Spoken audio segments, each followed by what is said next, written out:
أعوذ بالله من الشيطان الرجيم.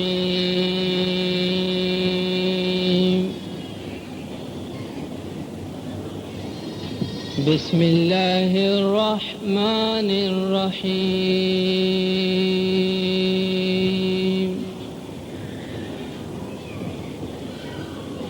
لن تنالوا البر حتى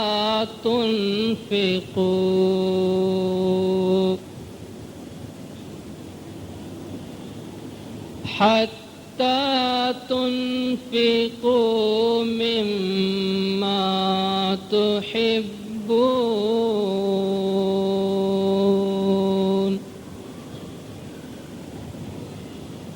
وما تنفقوا من شيء فإن الله به عليم.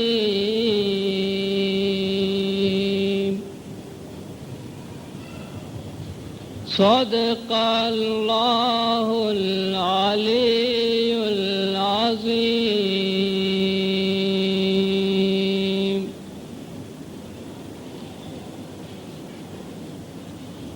امام زمان سرکار عالی وقار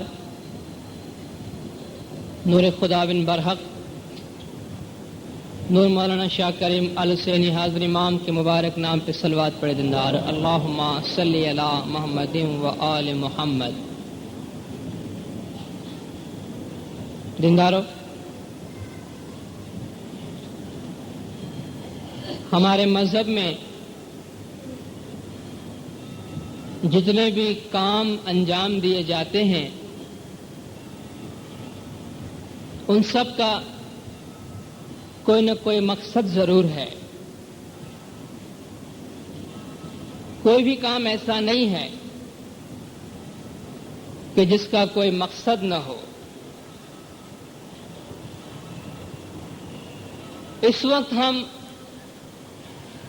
ہمارے مذہب کے جس کام کے سلسلے میں یہاں بیٹھے ہیں، یعنی ہمارا تعلق 5-12 سال کے اس مجلس کے ممبر ہونے کی حیثیت سے ہمارے مذہب کے جس عمل کے ساتھ ہے وہ ایک قسم کی خدمت ہے،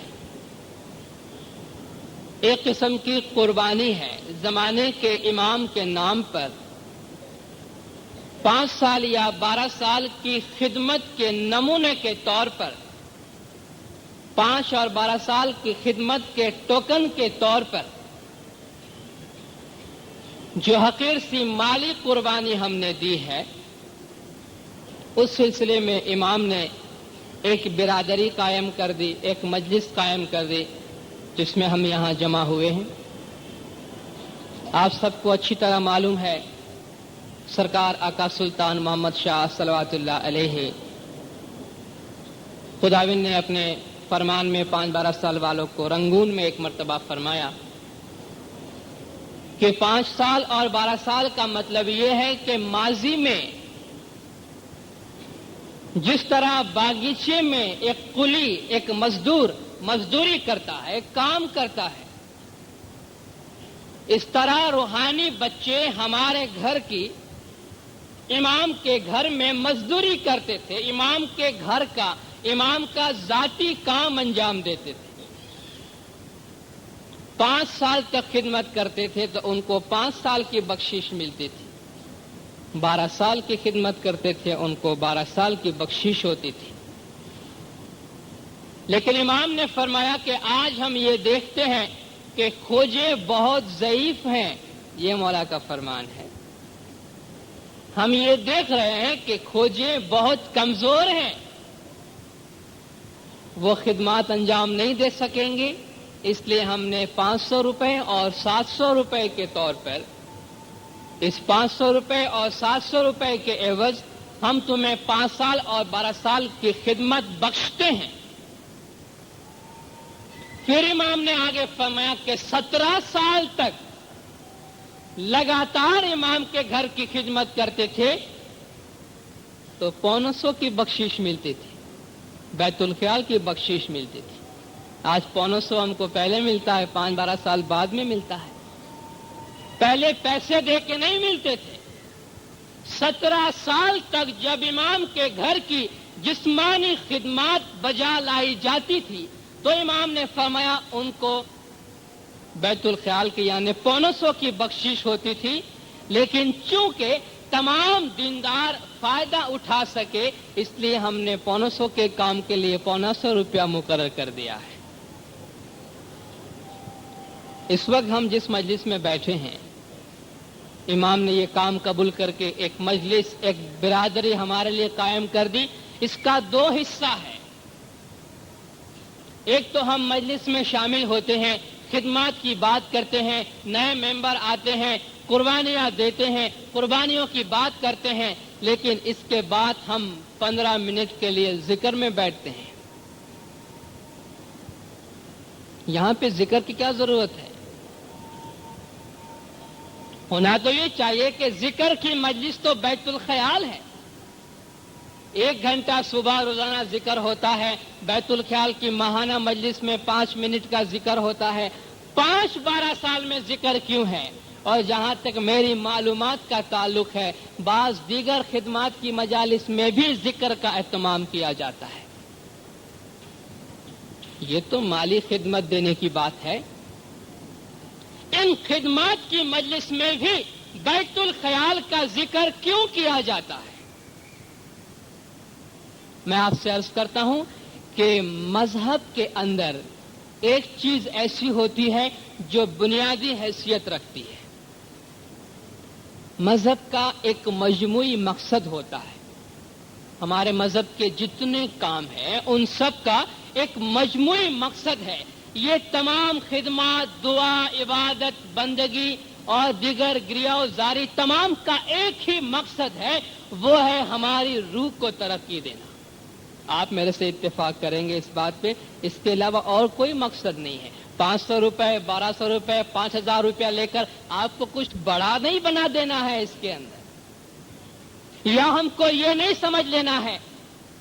اگر میں بے باکی سے کوئی بات کہتا ہوں تو میں معافی چاہتا ہوں۔ ہمیں یہ نہیں سمجھ لینا ہے کہ ہم نے امام کی راہ میں کوئی بہت بڑی رقم دے دی تو ہم بڑے ہو گئے۔ اس سے بڑے نہیں ہوتے ہیں دینداروں۔ اگر کوئی یہ سمجھتا ہے کہ میں نے 5000 روپیہ دیا اس لیے میں ذرا جماعت سے اوپر آ گیا، تو اس کا مطلب تو یہ ہوا کہ جو جتنا پیسے والا ہے وہ بڑا ہے۔ تو سیدھی سادھی بات ہوئی، ایسا نہیں ہے۔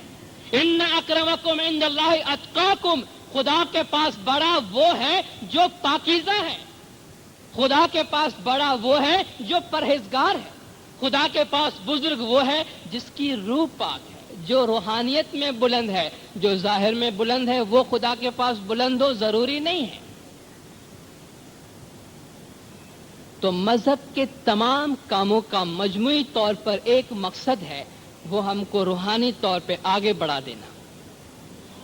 اور سرکار مولانا حاضر امام شاہ کریم الحسینی صلوات اللہ علیہ، خداوند نے بیت الخیال کے فرمان میں فرمایا ہے کہ مذہب کے دوسرے تمام کاموں سے بیت الخیال سب سے زیادہ اہمیت رکھتا ہے۔ یعنی مولا کے اس فرمان کی روشنی میں میں مذہب کے ہمارے جتنے بھی کام ہیں میں اس کا توازن کرنا چاہتا ہوں، موازنہ کرنا چاہتا ہوں، اور آپ کو یہ بتانا چاہتا ہوں کہ کس چیز کو کہاں رکھنی چاہیے۔ ایک عمارت ہے، ہمارے مذہب کو ایک عمارت سمجھ لیجئے، اور جب آپ ایک عمارت میں داخل ہوتے ہیں تو مختلف چیزوں کو مختلف جگہ میں رکھی جاتی ہے۔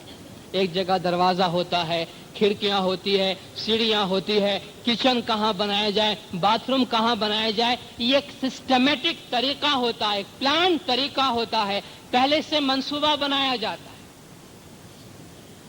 اور ہر چیز کی اپنی اپنی جگہ پر ایک اہمیت ہے۔ اسی طرح ہمارے پورا مذہب جو ایک عمارت کی طرح ہے، ان میں سے ہر ایک کام کا اپنا اپنا جگہ پر ایک مقام ہے، یا یوں کہیے کہ ایک بہت بڑی مشین ہے، اس میں سے ہر ایک پرزہ کا اپنا اپنا کام ہے۔ ہر جگہ پہ ہر مذہبی عمل اپنے طور پہ کوئی نہ کوئی فیض مومنین اور مسلمین کو پہنچاتا ہے۔ مذہب کا مقصد میں نے بیان کیا ہم کو روحانی طور پہ آگے بڑھا دینے کے لیے، اور اس میں سب سے اہم کردار جو مذہبی عمل انجام دیتا ہے وہ بیت الخیال کی بندگی ہے۔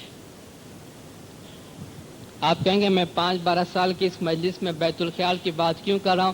میں اس لیے کر رہا ہوں کہ یہ حضرت امام کا فرمان ہے، اس لیے کر رہا ہوں کہ ہمارے دلوں میں کسی ایسی چیز کو اتنی اہمیت نہ دی جائے کہ جو دینی چاہیے۔ ہر چیز کو اس کا اپنا مقام دینا چاہیے۔ کیا ہم اپنے دل میں یہ سمجھ لیتے ہیں کہ میں 5-12 سال کا ممبر بن گیا، میں لائف کا ممبر بن گیا تو میں اس سے بڑا ہو گیا جو صبح 4 بجے بنگی میں جاتا ہے؟ آپ اس بات کو قبول کرتے ہیں؟ آپ اس بات پہ اتفاق کرتے ہیں کہ ایک شخص صبح 4 بجے اٹھ کر بیت الخیال کا ذکر کرتا ہے، بندگی کرتا ہے، اپنے آپ کو کچھ نہیں سمجھتا ہے؟ دوسرا شخص مالی قربانی دیتا ہے، پیسے دیتا ہے امام کی راہ میں، وہ اپنے آپ کو اس سے اکول کرتا ہے یا اپنے آپ کو اس سے بڑا سمجھتا ہے، تو یہ صحیح بڑائی نہیں ہے، یہ صحیح موازنہ نہیں ہے۔ امام نے ہمیں بڑائی کا ایک معیار بتایا ہے، امام نے ہمیں بڑائی کا ایک طریقہ بتایا ہے۔ جنہیں جماعت میں عام طور پہ ظاہری طور پہ بڑائی دی جاتی ہے، خداوند ظاہری طور پہ جن کو نواز کے، جن کے ظاہری خدمات کو سراہتے ہوئے ٹائٹل وغیرہ سے نوازتے ہیں، ان کے بارے میں بھی امام نے کھلے الفاظ میں فرما دیا ہے کہ ان ٹائٹلوں کا مذہب سے کوئی تعلق نہیں ہے۔ جہاں مذہب کے میدان میں، خدا کے گھر میں جہاں مساوات کا میسج دیا جاتا ہے، وہاں ان باتوں کا کوئی تعلق نہیں ہے۔ امام فرماتے ہیں کہ ہم ان کی خدمات کو سراہتے ہیں، لیکن جو ٹائٹل ان لوگوں کو دیا جاتا ہے جو برابر جماعت خانے میں آتے ہیں، جو برابر دعا گزارتے ہیں، جو برابر خدمات کرتے ہیں، اور سب سے بڑھ کر بیت الخیال کی بندگی کرتے ہیں، جو ٹائٹل ان کو ملتا ہے وہ کسی کو نہیں ملتا ہے۔ سرکار نے فرمایا کہ مذہب کا تمام کام ایک طرف ہے، بیت الخیال کی عبادت ایک طرف ہے۔ یہ ہمارے لیے سب سے اہم والی چیز ہے، اہم ترین چیز ہماری زندگی میں بیت الخیال کی عبادت ہے۔ اور اسی لیے حضرت امام کوئی کونا ایسا نہیں چھوڑتے ہیں کہ جہاں ہم ذکر سے غافل ہو جائیں۔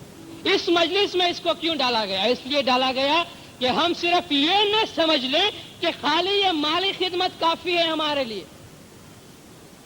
اگر یہ مالی خدمت، یہ مالی قربانی ہمارے لیے کافی ہو جاتی تو یہاں ان ذکر عبادت کی کوئی ضرورت نہیں ہوتی۔ آپ قرآن شریف کو اٹھائیے، ان الصلاۃ تنہا عن الفحشاء والمنکر، نماز یا دعا تم کو برائیوں سے روکتی ہے۔ یہاں بھی خدا ذکر کو ڈالتا ہے، وَلَذِکْرُ اللَّهِ اکبر، خدا کا جو ذکر ہے، خدا کے اسم کی جو ذکر ہے وہ بہت بلند اور بہت بالا چیز ہے۔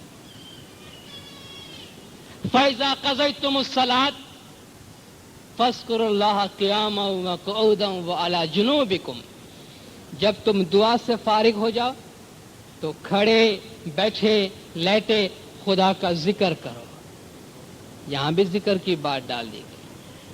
حج کے موقع پہ جب دیندار حج کرنے کے لیے جاتے ہیں مسلمین، بہت سارے مناسک حج انجام دیتے ہیں، وہاں بھی خدا فرماتا ہے فَإِذَا قَضَيْتُم مَّنَاسِكَكُمْ فَاذْكُرُوا اللَّهَ كَذِكْرِكُمْ آبَاءَكُمْ أَوْ أَشَدُّ ذِكْرًا، جب تم مناسک حج سے فارغ ہو جاؤ تو خدا کا ذکر کرو، خدا کے نام کو یاد کرو۔ ہماری روح کی بلندی کے لیے سب سے اہم مقام بیت الخیال ہے، اور امام نے فرمایا کہ جو اپنی روح کو بھول جاتا ہے وہ دکھی ہے، وہ دکھی ہے۔ ہماری روحانیت کا ایک سیدھا راستہ ہے، صراط مستقیم کہہ لیجئے اس کو، ایک سیدھا راستہ ہے، وہ ذکر کا راستہ ہے۔ اور اس ذکر کے راستے میں ہمیں جتنی رکاوٹیں پیش آتی ہیں، ان رکاوٹوں کو دور کرنے کے لیے مذہب کے باقی تمام کام ہوتے ہیں۔ اس میں سے ایک یہ مالی خدمت ہے. یہ صرف مالی خدمت نہیں ہے، یہ تن کی بھی خدمت ہے، یہ من کی بھی خدمت ہے، اور یہ دھن کی بھی خدمت ہے. ہم میں سے بہت سے دیندار ایسے ہیں جو بیت الخیال میں یہ کوشش کرتے ہیں، ذکر کے میدان میں آگے بڑھنے کے لیے کوشش کرتے ہیں، لیکن ان کے سامنے بہت ساری رکاوٹیں آتی ہیں. ان کے ذہن میں خیالات آتے ہیں، انہیں شکایت ہوتی ہے کہ ہم برسوں سے بندگی میں بیٹھے ہیں، لیکن ہم یوں محسوس کر رہے ہیں کہ ہم نے ترقی نہیں کی ہے. خود سرکار مولانا حاضر امام شاہ کریم الحسینی صلوات اللہ علیہ خداوند نے اپنے فرمان میں فرمایا، کچھ عرصے کے بعد تم آ کر کہو خداوند ہمارا دھیان نہیں لگتا، ہم سے عبادت نہیں ہوتی. یہ پرابلم ہے، یہ چیزیں ہیں اپنی جگہ پہ. یہ جو ذکر ہم کو امام نے دیا ہے اس میں اعظم، اس کو بلند کرنا ہے، اس کو ترقی دینی ہے. الم نشرح لک صدرک ووضعنا عنک وزرک الذی انقض ظہرک ورفعنا لک ذکرک. سورہ انشراح میں خداوند تعالی حضور اکرم صلی اللہ علیہ وآلہ وسلم صلوات اللہ علیہ کو فرماتے ہیں کہ اے محمد صلی اللہ علیہ وسلم، کیا ہم نے آپ کے سینے کو کشادہ نہیں کر دیا؟ لوگ کہتے ہیں اس کا مطلب یہ ہے کہ جبرائیل نے آیا تھا اور آپ کے سینے کا آپریشن کیا اور اس کو کھینچ کے بہت وسیع کیا. ایسی کوئی بات نہیں ہے. یہ علم و حکمت کی وسعت ہے، یہ روحانی گنان کی وسعت ہے کہ اے محمد ہم نے روحانیت سے آپ کا سینہ وسیع نہیں کر دیا؟ اور آپ کے پیٹھ پہ جو بوجھ تھا جس سے آپ کی روحانی ترقی رکی ہوئی تھی، ہم کیوں نہیں چل سکتے ہیں آگے؟ بندگی میں بیٹھنے یوں محسوس ہوتا ہے کہ ہمارے پیٹھ پہ اتنا بوجھ ہے، یعنی ہماری روح کے اوپر گناہوں کا اتنا بوجھ ہے کہ یہ نہیں چل سکتی ہے آگے. خدا فرماتا ہے کیا ہم نے تیرے پیٹھ پر سے وہ بوجھ نہیں اتار دیا کہ جس نے تیری پیٹھ کو ٹیڑھا کر رکھا تھا اور تو آگے نہیں بڑھ سک رہا تھا؟ خدا نے اپنے رحم و کرم سے وہ چیزیں اتار دی اور فرمایا وہ رفعنا لک ذکرک، اور ہم نے آپ کے لیے آپ کے ذکر کو بلند کر دیا. جو اسم آپ کو دیا گیا تھا اس کو ترقی دی گئی. یہ ترقی کرتی ہے الیہ یصعد الکلم الطیب. جو پاک نام، جو پاک اسم مولا نے ہم کو دیا ہے وہ ترقی کرتی ہے، وہ آگے بڑھتا ہے اسم، لیکن اس کو پش کرنے کے لیے کوئی چیزیں چاہیے.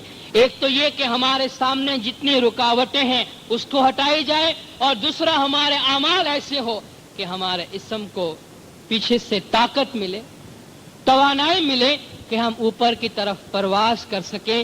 اور وہ خدا فرماتا ہے والعمل الصالح یرفعہ، تمہارے جو اچھے اچھے اعمال ہیں وہ ان کو بلند کر دیتے ہیں.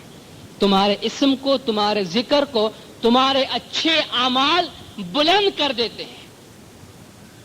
ہمارے عبادت میں، ہمارے ذکر میں سب سے بڑی رکاوٹ جو چیز پیش کرتی ہے وہ ہماری محبت دنیا ہے، دنیا کی محبت. ذرا بندگی میں بیٹھیں اور جو جو خیالات ہم کو آتے ہیں اس کو لکھیں. آپ کو معلوم ہوگا یہ سب ہمارے دنیاوی چیزیں ہیں.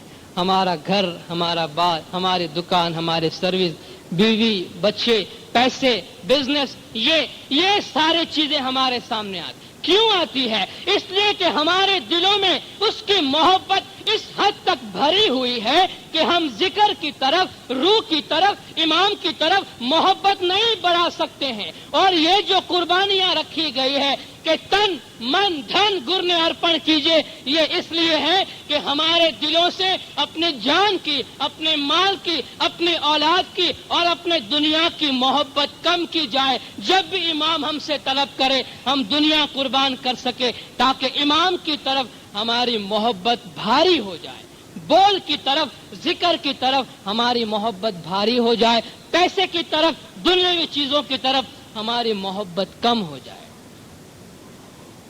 خدا فرماتا ہے کہ وجاہدوا فی سبیل اللہ باموالکم وانفسکم، خدا کی راہ میں اپنے مال سے اور اپنی جانوں سے تم جہاد کرو.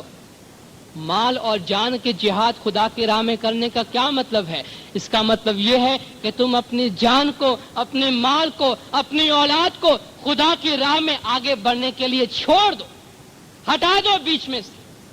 لن تنالوا البر حتی تنفقوا مما تحبون، اس وقت تک نیکی کو نہیں پہنچو گے، روحانیت کی چوٹی پہ نہیں پہنچو گے جب تک اپنے پیارے میں پیارے چیز کو بیچ میں سے نہ ہٹا دو۔ جب تک تمہارے دلوں میں دوسری چیزوں کی محبت ہے، اس وقت تک اس دل کے اندر امام کی بھرپور محبت کبھی نہیں رہ سکتی۔ سرکار نے اپنے فرمان میں فرمایا، دنیا میں میں بھی رہتا ہوں، دنیا میں ہم بھی رہتے ہیں، لیکن ہم دنیا سے دل نہیں لگاتے ہیں۔ امام کی راہ میں چھوٹی سے لے کر بڑی مالی قربانی، اور آج مال سے بڑھ کر انسان کو پیاری چیز کوئی بھی نہیں ہے۔ یہ چھوٹی سے لے کر بڑی مجالس، مالی قربانی کی مجالس جو رکھی گئی ہے، اس کا اولین مقصد یہ ہے کہ ہم امام کی راہ میں ان چیزوں کو قربان کر کے جو ہماری روحانی ترقی ہے، ذکر، بندگی، بیت الخیال، اس کی طرف دھیان لگا سکے، اس طرف سے ہماری محبت کم ہو سکے۔ میرے واعظ کا وقت پورا ہوا۔ خداوند مولانا حاضر امام ہماری حقیر خدمت کو اپنی بارگاہ میں قبول فرمائے۔ خداوند مولانا حاضر امام ہمیں عبادت بندگی کرنے کی اعلیٰ ہمت عطا فرمائے۔ خداوند مولانا حاضر امام ہمارے روح کو ترقی دے۔ مولا سب کے گناہ معاف کرے، سب کی نیک امیدیں پوری کرے، آخر دم تک ایمان سلامت رکھے، دین دنیا میں سکھی و آباد رکھے، دیدار نصیب کرے۔ صلوات پر دندار، اللہم صلی علی محمد و آل محمد۔